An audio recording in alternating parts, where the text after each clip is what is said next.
until you get done? Or are you going to mute us? Good evening and welcome to the Nobody Asked Me Guy show. Guys, I am thoroughly excited. Now, it being Black History Month, and, as people of color, we refer to one another as brother and sister. Now, I know you guys know that, right? But we have two biological sisters here, two brilliant sisters. So not only are they sisters because it is our quote endearment of one another, they're actually biological sisters. Now, there's so much they have to bring, so much they have to show. Tell you, I certainly do not want to be the one to stand in the way and hold up the show. Now, guys, as you know, for those of you that are normal watchers, you can actually FaceTime and you can grab that camera at the bottom if you have any specific questions that you want to ask, or you can put them in the box below. Or sometimes if I'm checking my other monitors and I see your questions, I will try to relate those to our guest. So without further ado, guys, I'm going to tell you a little bit about our guest, and then of course they'll take it from there. Now we have with us, first of all, you guys that have been with me before, you know Miss Winifred. I know you know Miss Winifred because she brings the pain all the time.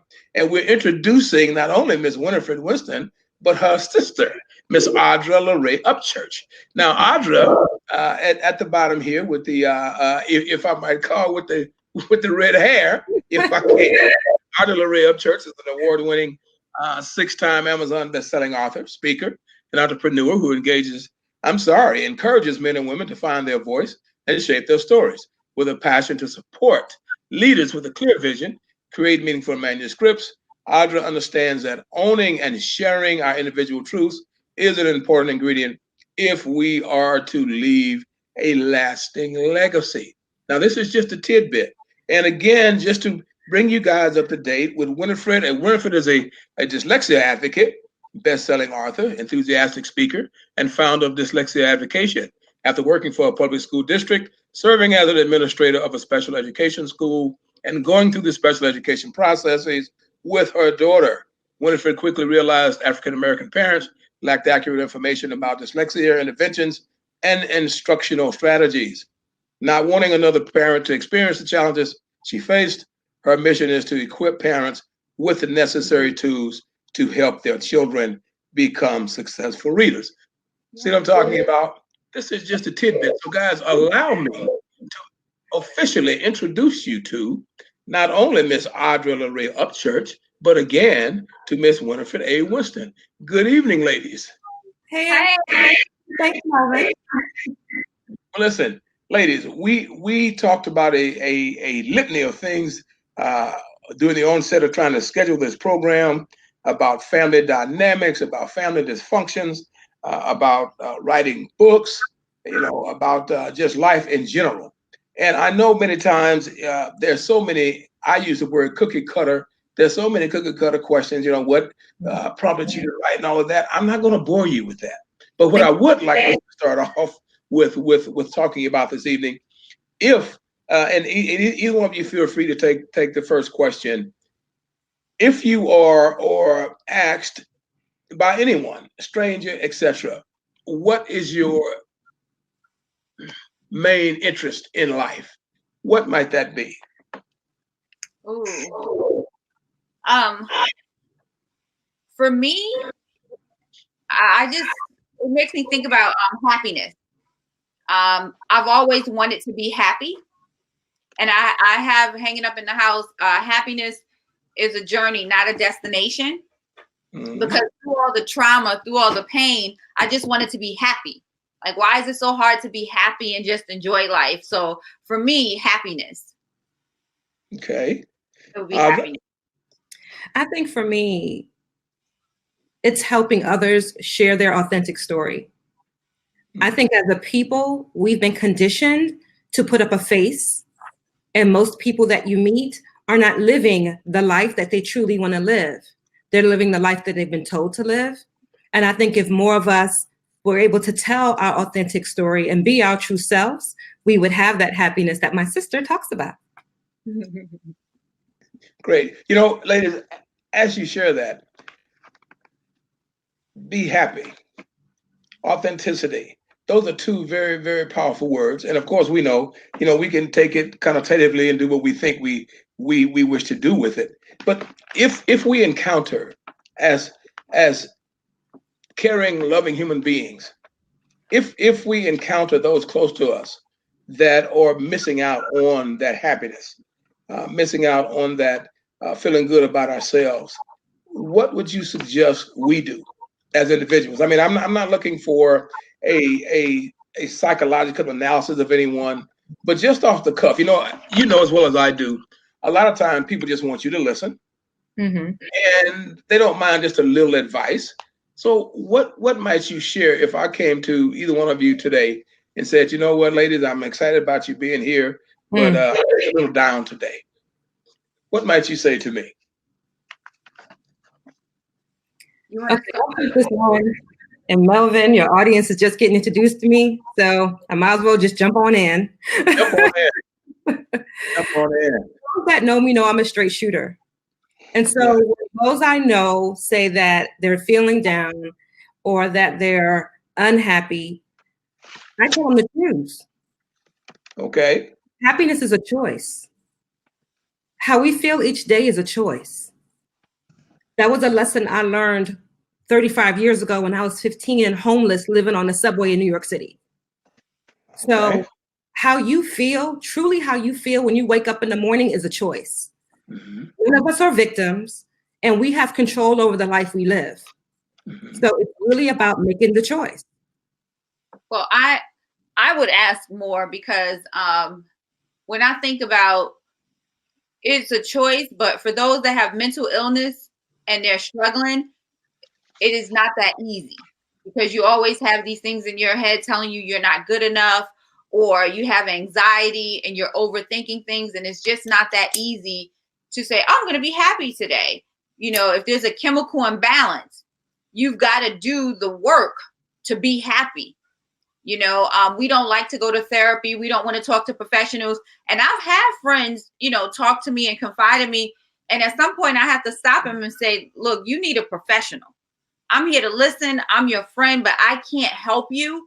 You need to talk to a professional. And I might share how I've spoken with a professional, but it's not that easy. And a lot of times we have this mask and we go through life with this trauma-filled facade that we don't even know we're not happy.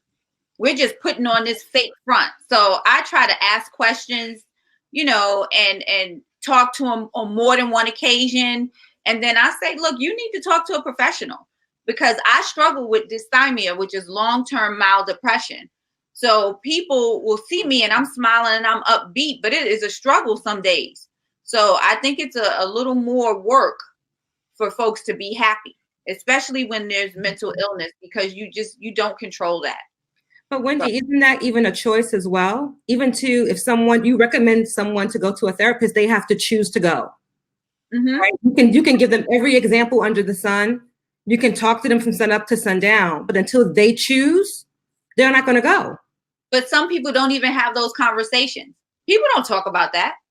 People don't talk about that. Even people that I know that are pretty cool with me. If I'm having an episode, I call it an episode. If I'm having an episode, they're like, "Oh no, you're fine." No, I know when I'm not fine because I'm very aware of me, how I'm feeling. But a lot of people aren't, and they're not even they're ashamed, they're embarrassed, so they're not going to say, "Oh, I'm going to choose to go to therapy." They don't even know that they can just call someone and talk to someone, and have that escape right then and there. So a lot of times people don't know how to get help, right? Because if it's been your way of life, if it's been normal, then you don't know no different. Like when I grew up, it wasn't until my maybe 30s that I realized that how I grew up wasn't normal. That was dysfunction, right? Because it was the way of life. Everybody I knew had something going on. So my something going on wasn't any different than their something going on. Wow. And then I said, well, damn, that wasn't normal. That's not normal. Because I thought no family's perfect. Everybody has their quirks. Physical abuse, that's not normal. the sexual assault, I knew that wasn't normal, but that to me was like the big thing that caused me to start researching and looking into it. Like, no, that was dysfunction. That was trauma, you know, and now I'm a mom, I realize how I respond to certain things are a direct result of the way I was raised and the trauma that I was raised in. I read an example one time where they say some people, the only way they know how to communicate is by yelling, right? Yelling and screaming because that's all they heard growing up. And every time I raise my voice to my daughter, I think, oh shit, like, don't do that. Bring it down. You know what I mean? Like, bring it down. So, you know, sometimes we don't know when we don't know. And then you surrounded by the same group of people that don't know. So it's all for the fools together. I hate to say it like that. Well, you made an interesting point here now. Now, 30. So that must have been 2 years ago, first of all. You said you was about 30 when you first. Oh, please don't make her head and know what it is. I just had a birthday too last month. Yeah, well, happy birthday. But you know what, Audra, most of us, if we're honest, just and both of you have shared that you are straight shooters.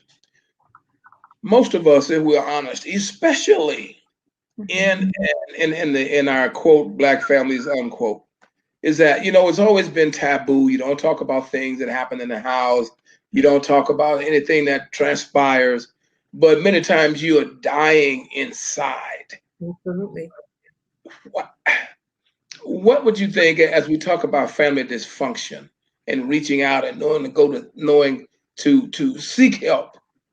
What if you haven't reached that pinnacle that you've looked inside yourself and said, I need to reach out and get some help? Can you suggest? And again, I know you're not a psychiatrist. I'm just asking generically.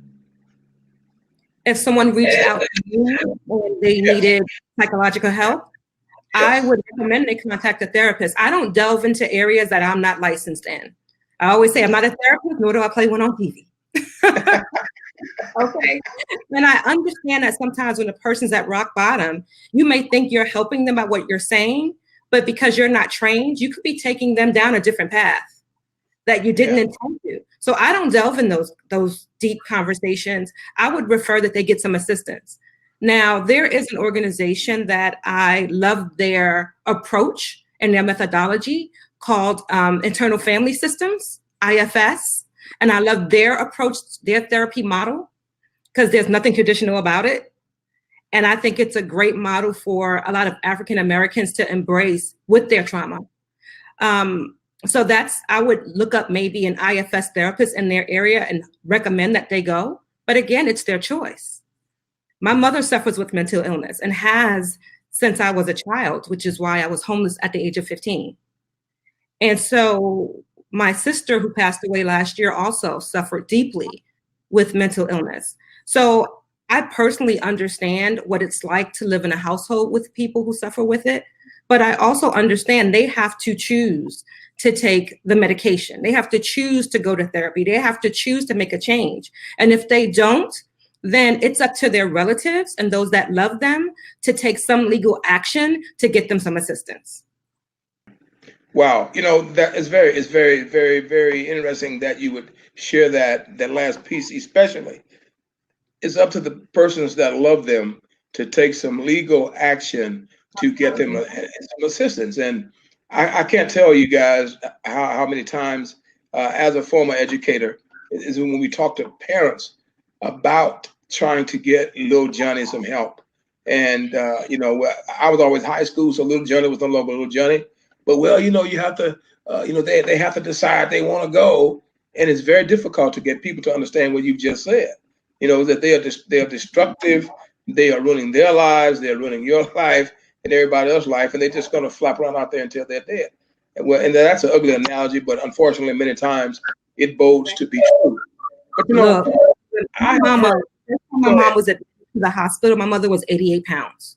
She was an adult woman and she was 88 pounds. Okay. 88 pounds. 88 pounds as a grown woman. My mother had 4 sisters and a mother living in the same city with her, and no one did anything. So I understand how quickly and how devastating that spiral can be. And until I was of legal age where I could step in, there was nothing I could do. But once I became legal, I went to the Supreme Court and I got a mental hygiene warrant and had my mother forcibly put in the hospital to have her evaluated. And that is how we got her back on track. She soon, of course, fell off back and forth for 20 years, and we had to eventually get her put in the facility permanently. But yeah, families really have to get involved and not just brush it off and say, that's just how Johnny is. That's just how Mary is. No, it's not. And if Mary or Johnny can't make the decision for themselves, then the people that love them have to be willing to acknowledge what they see and take action and do something about it. But see, my thing is the family don't always have it together. Hurt people, broken people can't help if they haven't healed. You know, look at our brother. I mean, well, for the viewers that don't know, we found each other in 2018. So she found me on Ancestry.com. And that's another topic for another day. But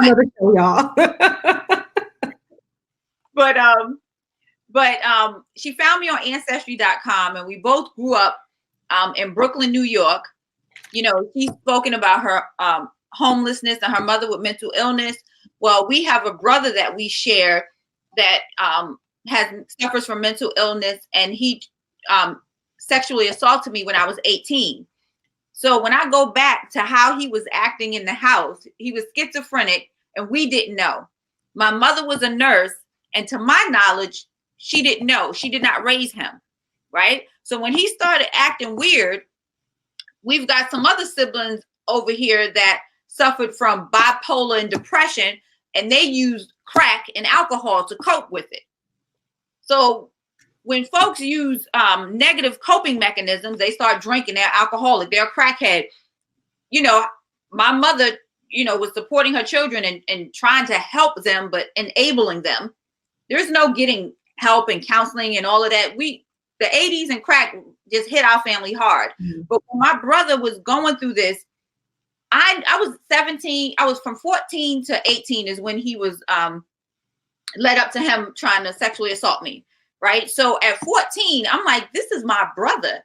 He wouldn't do that. Maybe he wasn't trying to touch my leg. Maybe he was going for the remote.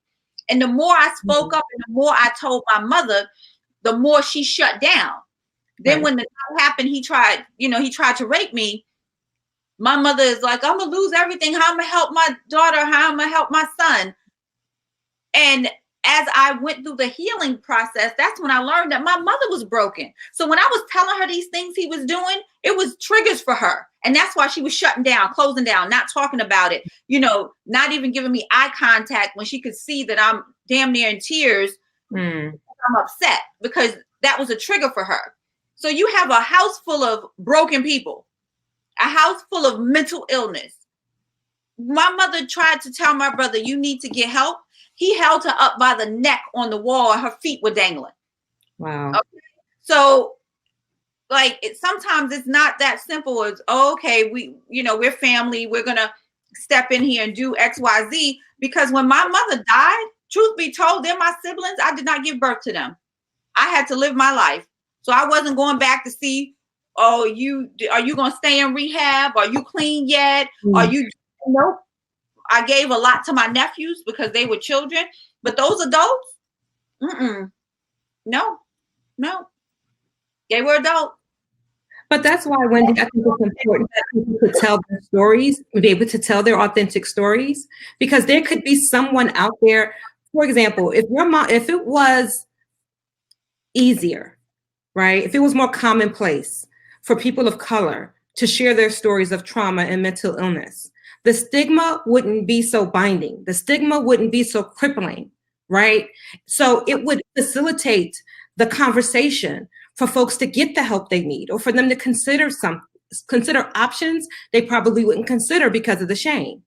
And that's why I'm so passionate about helping our people, right, feel comfortable being authentic and sharing their stories. So when you have a household that's filled and riddled with mental illness and drug abuse, you know, maybe it won't be the auntie, the grandma, the cousin, but maybe it'll be the neighbor next door.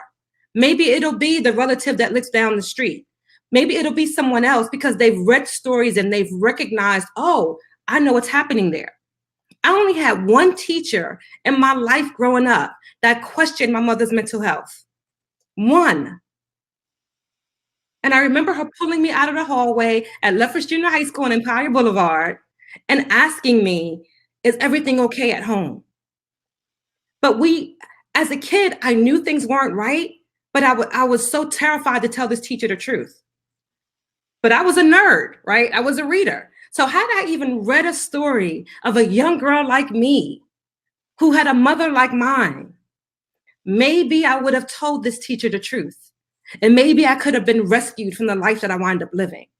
And that's why it's so important that we just have to talk about this issue. And that's why podcasts like this, shows like this are so important. Or we can have these uncomfortable, difficult conversations, because if we talk about it enough, maybe people will get rescued by someone. If it's not the sister, cousin, brother, auntie, nephew, maybe it'll be somebody else. They'll recognize it and then they know what actions to take.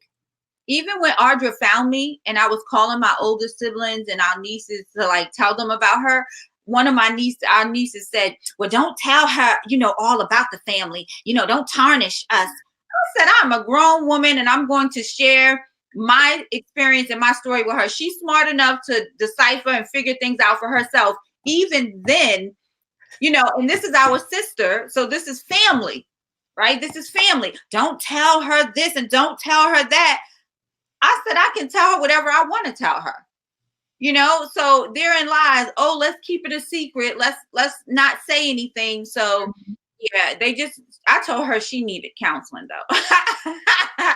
I said, you need to work through some issues because, we're grown now. We're grown now with families of our own. And I'm not going to take this. I'm not going to continue this cycle. It's going to stop with me. Absolutely. So as the two of you share that,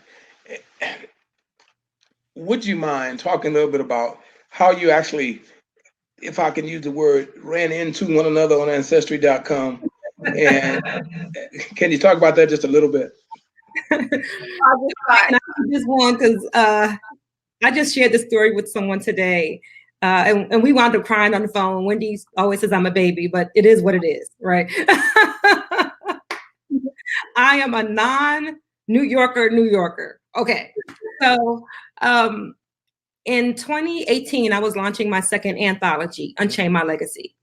And as we talked about and promoted the book, it kept bothering me that I'm talking about my legacy when I don't even know my history.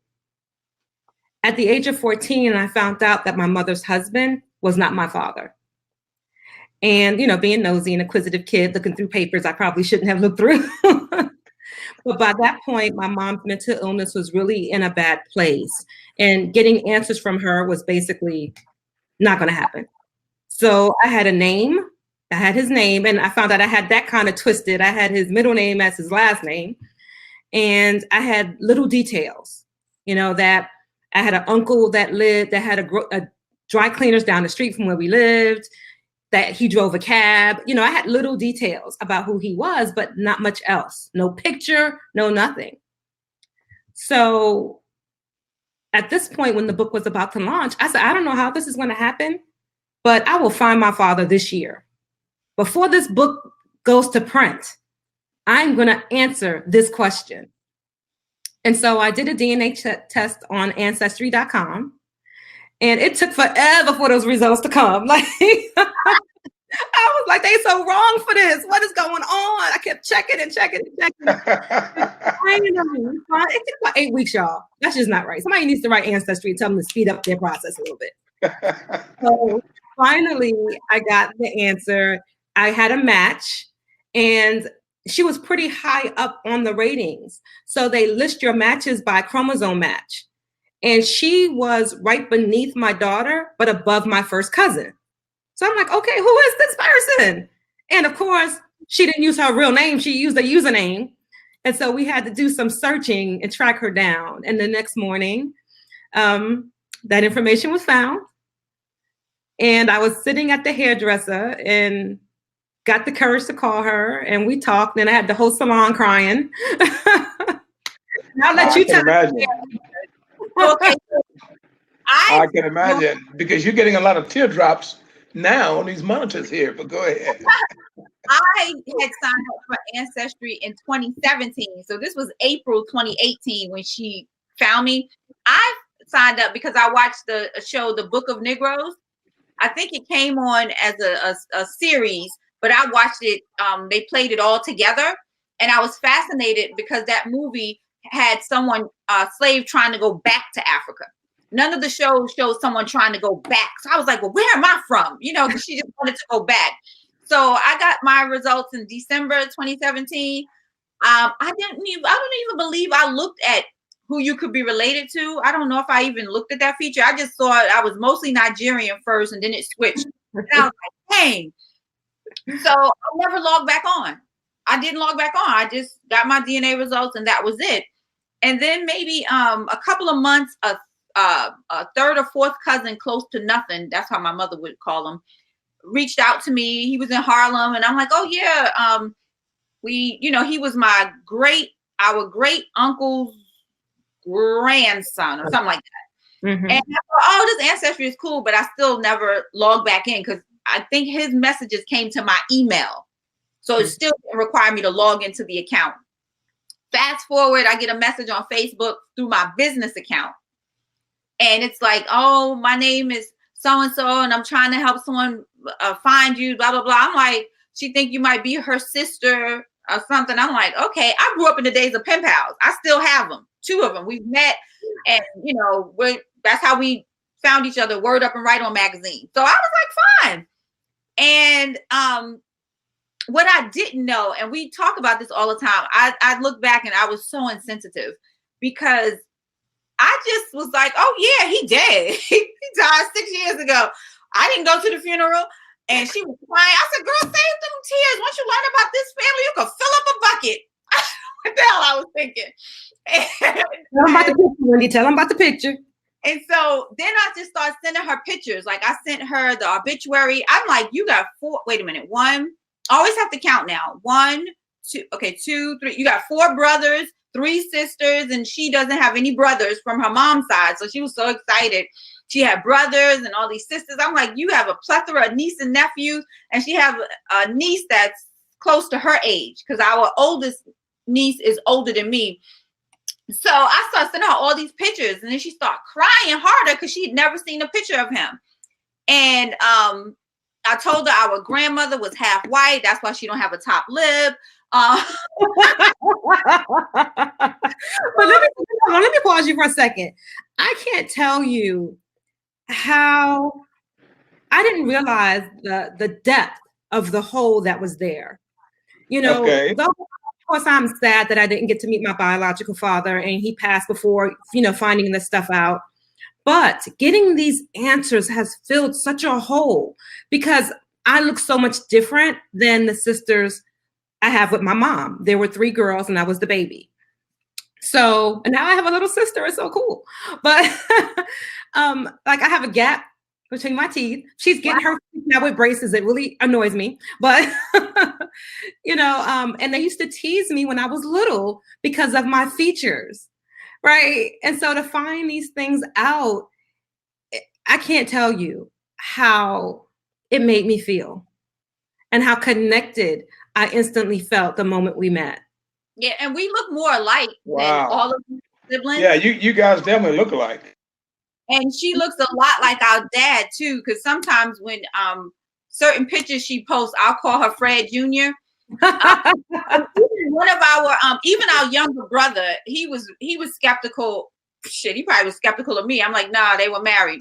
But he was like looking at her and checking her out when we went to North Carolina. And then our oldest sister, we were all driving in the car, and she made a face or laugh some kind of way. And see, they grew up with my father, the younger brother and the older sister. I did not. I wasn't around him a lot.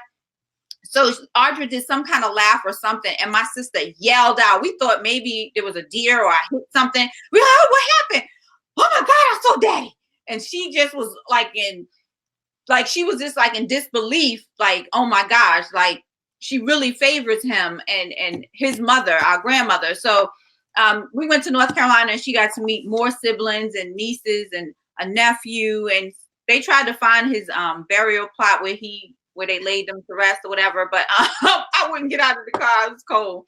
But yeah, so that's how we got connected. And it's weird because I have all these siblings. She's the only one that has been to my home in Maryland. We have so many things in common. It's almost scary. Really? So we are the only two of our parents' kids who have master's degrees. Oh yeah. We both are the only two that are homeowners. Okay. We purchased our house in the same year. Right. We purchased our house in the same year. Right. Okay. We are both running with Black Girls Run. Right. We both went. I ran 3 marathons. She had a track scholarship. It's just so crazy, the similarities that we have without even knowing each other. So from the moment we met, we felt connected. But let me tell you this, Mel. This let is me awesome. tell you. Please continue. This is awesome. Let me tell you.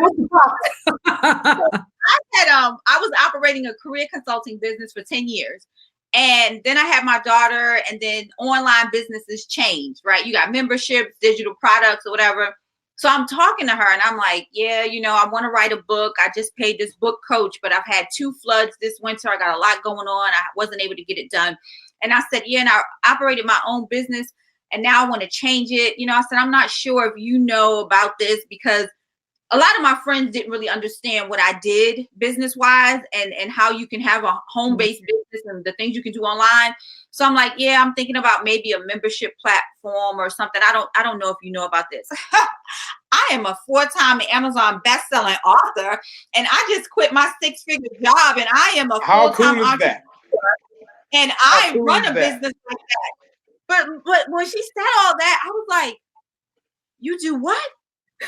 And I was like, okay, like in my head, I was like that, but I was playing it cool. I was like, okay, then that's good. And then I scrolled through her Facebook. I saw she walked across somebody's stage. Oh, she looked like she got somebody's degree. I'll take her. I'll trade her for one of them. But that was a big, big thing because I was able to just jump in and help her at events and go to events with her. So we have these conversations and we talk about things that we can't talk about with any of our other siblings, right? We just have this connection. So that was, yeah. We have these great conversations, interest rates, stuff happening in the market, but then we can also shift and talk about, pop culture. We can shift and talk about entrepreneurship. So it's so great to have these types of conversations with a sibling. Because it's not, I haven't had this before. So and let me tell you, when you tie it back to family trauma and dysfunction, so all of my sisters, all of my sisters, my mom's daughter, and then the 2 that we have with our dad, they had abused drugs and alcohol at some point. Mm-hmm. And they're like 16, 18 years older than me, another 6 years older than me. So there's a huge age difference. And then the one that's closest to me spent most of her life on crack. So we don't have that type of relationship. I love my sister. I've always loved my sister. I've never been embarrassed. I've never been that person. I'm like the total opposite New York girl than Audra. At 10, I was telling my teacher, my other brother was beating on me. And that's why I ain't been to school and I got this sling on my arm. I was calling 911 saying, it ain't right. I want to press charges. And my mother was like, no, don't do it. And I'm like, I'm doing it. So having this relationship with a sister wasn't natural to me, right? It was like it was weird. It was uncomfortable. It wasn't normal because my sisters have always been my best friends. Those are the people that I talk to all the time. That's who my daughter calls auntie, so it was not comfortable at all. And then people would see us. Interesting. And they would say, oh my gosh, y'all look so much alike. Oh, I thought you were Audra. Or they would say, your mannerisms are the same. And it was very uncomfortable. And it was like I had to kind of like make myself be engaged. She was all happy and gung-ho because I was so used to not engaging, because if you're smoking crack or alcoholic, what do we have to talk about? So I was used to just have a conversation, how you doing the check-in and going about my business, and then I found myself telling my best friend, I talked to my sister. Wow, I said that. I talked to my sister today. I talked to her yesterday. So for me, it wasn't like a normal, just thing. It was really uncomfortable in the beginning because I never had that. I'd always say, you know, some people have close family and siblings, and some people have close friends. I have close friends, and the really special people that God plucked, he made it where they had both. Right. So that was just my thing growing up. Like, I don't have this close sibling family bond. Like, so what? It's okay. And so it was really uncomfortable for me in the beginning. And then it probably didn't help that I was all mushy about it. I'm like, I love you, sis. Well, ladies, you know what? Perfect segue, because this is listen, we're gonna have to do part 2, 3, 4, and 5 of this. Let's talk about the books a little bit, if you will. I mean, the first one, second one, whichever ones you ladies feel comfortable, the one you collaborated on or the ones you did separately, whichever ones you feel comfortable elaborating on, please share. Well, I definitely about the one that we collaborated on. As I mentioned, I help leaders produce anthologies to increase their exposure, influence, and income. And so the anthology that I recently released, my sister was one of the co-authors, which was fantastic. It hit #1 on Amazon. It's pretty darn awesome. And it's called Unchain Me Mama, The Forgiveness Factor. Yes. And at first, that wasn't the project that Wendy had signed up to be a part of, as I actually released 2 anthologies last year. But getting to know my sister and knowing her story, I thought there was a different story she needed to share. So I'll let her take it on from here. Okay, so one thing that we work on is separating business from when she's just my sister. We try hard to do that, but sometimes it don't always work, right? Because sometimes if she's excited about something or I'm excited about something, I can share it with her and she gets it, and vice versa. So we were just having a regular conversation. It wasn't business. And I was talking about my mother, how, you know, regardless that my brother tried to rape me, I still love my mother. You know, she had a stroke in the midst of that. And I just automatically, you know, didn't go back to school, and just everything was about caring for my mom. Right. Mm-hmm. And I just talked about how everybody loved my mom, and our house, everybody lived with us at some point. So I was just talking about my mom and just sharing with her about my mom. And so I was going to be in a different book project. So she listened to my conversation. Okay. So then the next day or so, she's like, you know, she puts on her business hat. You know, I've been thinking, and, you know, you were sharing about your mom, and, you know, I really feel like the other book would be a better fit because there's a story there. I hear pain, you know, when you talk about your mom. You took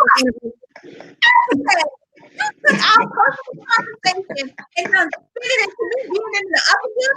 I don't want to talk about that. It is painful, and I never even delved into that story about that pain. And the name of that book is Unchain Me Mama, The Forgiveness Factor. And it's about that journey to forgiveness. And the more I thought about it, I said, well, damn it. I don't know about that, because I share everything, but I just don't talk about my mother because, you know, that's my mom. And I'm like, I'm going to talk about my mom. But, you know, there was a lot of pain, and I was very angry with her for a while because I felt like she always chose them, the crackheads and schizophrenic who tried to rape me. What about me? And so I wrote that story, and I talked about my journey to forgiveness. And in writing that story, what I realized is I had to forgive myself, because I felt so guilty for being such an angry child, and she was just a single mom doing the best she could. So then that's how that came to fruition. And I write about the journey to forgiveness, from growing up and being resentful in New York, her moving us to North Carolina. And I'm telling her, don't move us to North Carolina. The crack costs more down there. You know, it's still going to be hard on us. I know people. The crack cost more down there. Yes. Wow. You know, in New York, back in the 80s, the guys would travel down south to sell the drugs because they make more money. So I'm like, you're moving to try to get us away from crack. Like, they sell it down there too. So I was very resentful, very angry. And then, you know, the sexual assault happened with my brother. So there was so much pain there. And I knew by sharing that story that it would help others. and I've always shared to help others and to help myself.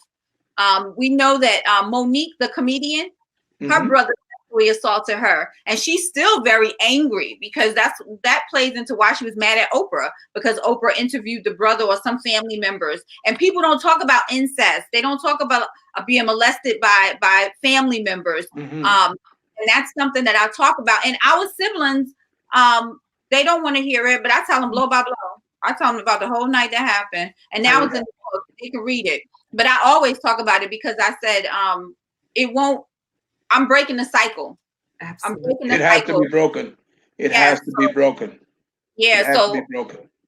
she took my personal conversation, and But you know, if I might add, as wow, this is such a powerful story. As a male, it angers and saddens me as to how society seems to give what am I saying? What do I want to say? Carte blanche to men that commit the incest, that will not be responsible, etc., without holding us accountable, but will run up and down the street and fall out because they get shot down in the street. And they have just brutalized a family member, as you're sharing, Winfred, when they raped the sister and things like that. So as a male, it does. It angers me, but at the same time, it saddens me because I see all the time young men and older guys, seem to have no concept of really what it is to be a man. If you show any sentiment, care, or concern, then you are weak. But if you're brutal, disrespectful, and nasty, then you're a man. But I tell you, ladies, I love to tell my wife this all the time. Having been a Golden Gloves boxer, having been a star football player, etc., I said, women would tell, our friends and stuff, tell me, oh, you gotta hook me up with him. I said, hey, you don't want to meet him. And I'll be honest with you, lady, like you straight shoot, I said, because he's a low down son of a, you don't want to meet him. I said, you are just fascinated with the fact that, quote, the newspapers and TV think he's a star, but he's a real lowlife. So it's sad that we do not look at ourselves as men and understand what being a man really is.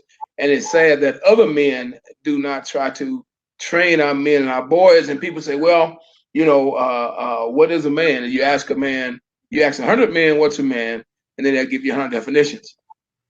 So as I'm listening to both of you, Audra and Winifred, as you share that, and as Audra talked about her mom going on with down to 88 pounds, having mental issues, and as you're saying with your mom was shut down and closed in, and I have to be honest with you, I have 4 siblings, and I think about all the things my mom and I used to talk about, and you hear stories all the time, and I'm that kid that was my mom had 4 children. I'm the only one whose dad she wasn't married to. Now let's add insult to injury. Then, as a little boy, I was told somebody else was my dad. So we finally got all that foolishness straightened out. But the point I'm making is this, because of what both of you are saying, is that as we talk about family dysfunctions, family relationships, family dynamics, is the ugliness that continues to happen and continues to ruin people's lives, because we think we have some kind of secret to hide.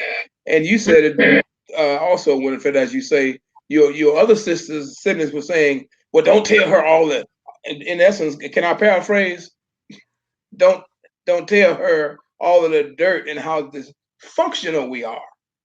Just tell her whatever pleasant pieces you may be able to pull out. And with this saying, and I'm done after this, you have people say, well, why start trouble? Why bring up this or bring up that? And again, as a man, as an educator, as a person that works with young people all the time, is that I'm still trying to understand to this very day is when we refuse to confront situations that are potentially explosive, situations that can potentially ruin people's lives, etc. Why won't we step up to the plate? instead of waiting until the bomb explodes, and then the person have to spend the rest of their lives being in some therapeutic setting, when in fact we could have possibly eliminated that process altogether. So as I'm listening to these stories, they're not stories, they're life events. You know, having to grow with a mom. I mean, Audra, I can't even fathom being homeless. I understand the concept, but as a person, it's like, man, for instance, when I'm tired, irritated, or whatever, the first place I want to go is home. So when I say I can't fathom it, at least I can go home. But my God, it's got to be horrific. And I say that about the homeless people now, is you don't have any place to go. And Melvin, yes, when she was stories, Facebook friends, where I live, one time she spent the night on the corner of my block. In the corner of my block, she stayed there. She was they call it couch surfing. Okay. And really saddens me because she was like 5 houses down in the same neighborhood, and my mom had a brownstone. We had a home. Everybody lived with us. My father, although our father divorced my mom, my older siblings, if they didn't have a place to stay, they stayed at our house. You know, like everybody lived with us at some point in time. And so when that girl said that, I'm like, she was right at the corner. Yeah. Like she was right there. Like I lived on Lincoln Place between Brooklyn and Kingston. She was on Brooklyn Avenue and Lincoln Place on the corner. So I could have bumped into her at the grocery store and never knew. And never knew it. You know, one of our nieces went into foster care because our sister was on drugs real bad. And I remember telling my mother, that's my niece. We got a house. Why can't she come live with us?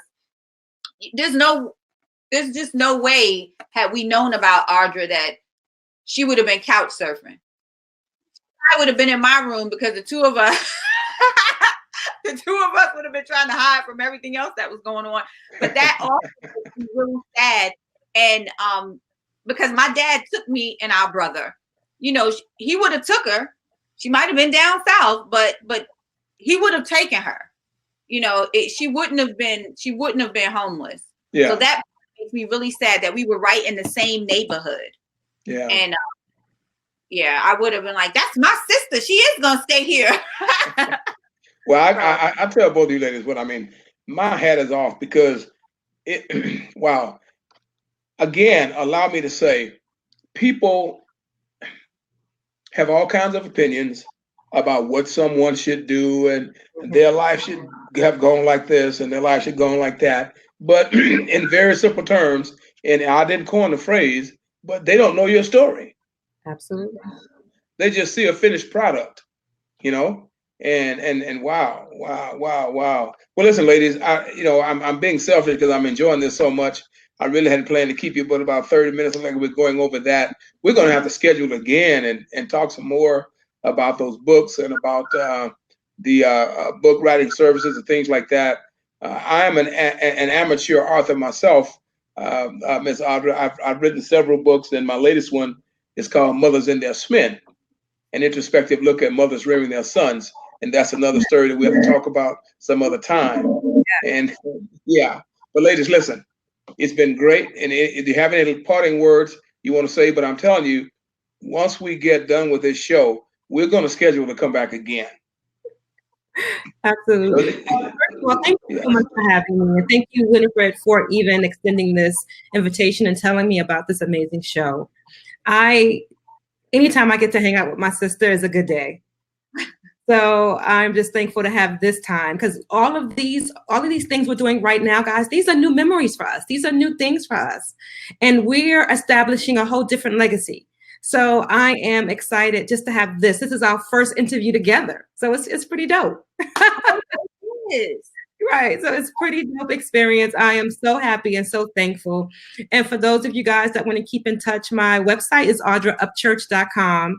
And there you can click on Winifred's picture on my homepage and grab a copy of Unchain Me Mama, The Forgiveness Factor, and read her amazing story that she shared with the world. And I'm super, super, super proud and honored that my sister is a part of my book project. I mean, Ah, love it. How cool is that? Right. I would just like to tell anyone who is struggling with trauma, with dysfunction, and you've got that with you in adulthood. First of all, you're not alone. And second of all, there's always time to change and heal. So it's not too late. That's what I want to leave you with. It's not too late. And I am just a product of, it's not too late. And you're not alone. You're not alone with your feelings, with your thoughts. Don't guilt yourself up about certain things when it regards to family. Oh, I didn't call them. My aunt say the phone rings on both ends. Right? So, Right. they call you. They didn't visit you. Well, why you don't come visit me? Well, you ain't been here to see me. So I just want to leave you with, it is not too late to heal. It is not too late to work through that pain. Thanks for having me, Melvin. Listen, thank both of you, Miss Audra and Miss Winter, for being here. Guys, we're wrapping up another segment of the Nobody Asked to Me Guys show. As you know, I'm your host, Melvin Lars. And guys, most Friday nights at 7 p.m. is when we come back and have these awesome conversations. And you guys know the kind of awesome guests that we have. And let me say to all of our viewers that are there, man, I'm shocked you guys didn't come and ask any questions, but you don't have to. But we do appreciate the hearts and the thumbs up that you're sending. And to our new audience, you can always contact me at www.dyingonmyfeet.com. Now, once you get to that website, then you can find all of my social media outlets there. And also take it a step further. I have my business cell phone that's available 24/7 at 440-935-0374. And again, it was super, super, super great having Miss Winifred Winston and Miss Audra with us this evening, because we know that when you have individuals that are not only intellectual but beautiful and have something to say, it can only be a plus. So ladies, we thank you so very much for agreeing to be with us, and we will do this again. So have a great evening.